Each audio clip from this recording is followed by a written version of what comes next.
Hey, beloveds. Welcome to day 4 of my 21-day smedium challenge. So, today I had to rock with the little kids. They woke up really early and delayed me a little bit. But you know what? That's all right because sometimes you need to be delayed to be exactly where God needs you to be.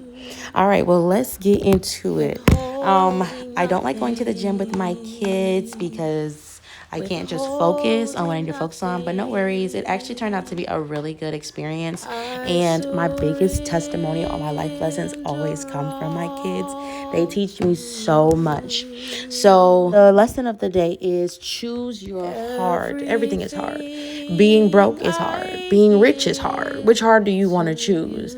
Losing weight is hard. Gaining weight and being fat is hard. Which hard do you want to choose? The same thing for the kingdom of lightness and the kingdom of darkness. Choose your hard. It may be hard to constantly and always follow the will of God, and He's allowing you or forcing you to die to your flesh. That may be hard. But at the same time, when God comes back and there will be gnashing of teeth, that is going to be hard. And honestly, living in a life of sin without God is hard.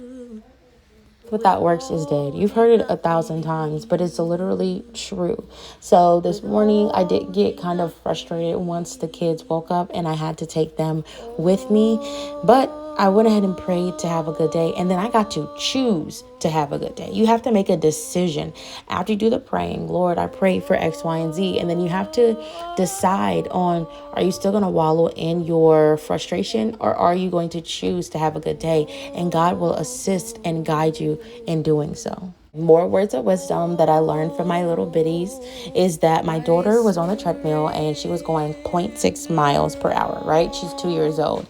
But she just kept saying she wanted to go faster. She wanted to go faster. And I'm like, girl, you cannot even keep up to what you're doing right now. That is so God. He's like, how can you expect something larger if you're not even stewarding the small things that you do have?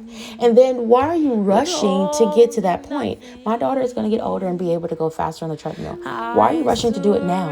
Because honestly, if I turn it up to 3 miles per hour, she would fall, bust her lip, or something crazy like that. Same thing for us. If He rushes us or He allows us to get what we're asking for, we won't be able to maintain the goodness that He is giving us. We will crash and fumble. We're asking for this business, this home, but are you going to be able to maintain it, or are you going to be worse off than what you started? Ever heard of that phrase that says it's hard to see the frame when you're inside the picture? Meaning that God sees everything. He's omniscient. He sees the beginning and the end. So He can see what we're doing from day to day, and then He can zoom out and see the frame and see the whole works of it. Whereas us, we're inside of the picture. We only see the moment to moment, the day to day. We don't see the ending and what it's going to look like in the end. We only see the right now. And if we were to get it all today, we would crash and fall. And that would discourage us from trying again. It would discourage us from living in our purpose because we wanted it all too soon. More words of wisdom. So my son right here, you saw that he fell, right? So he was trying to keep up with me the whole time. And I'm like, yo, son, you cannot keep up with me. Don't compare yourself to me. And then stop looking at me or you're going to fall. And that's what he did. That's the same thing that God says. Stop comparing your race to somebody else. This is a marathon. You're supposed to run at your own pace, the pace that works for you.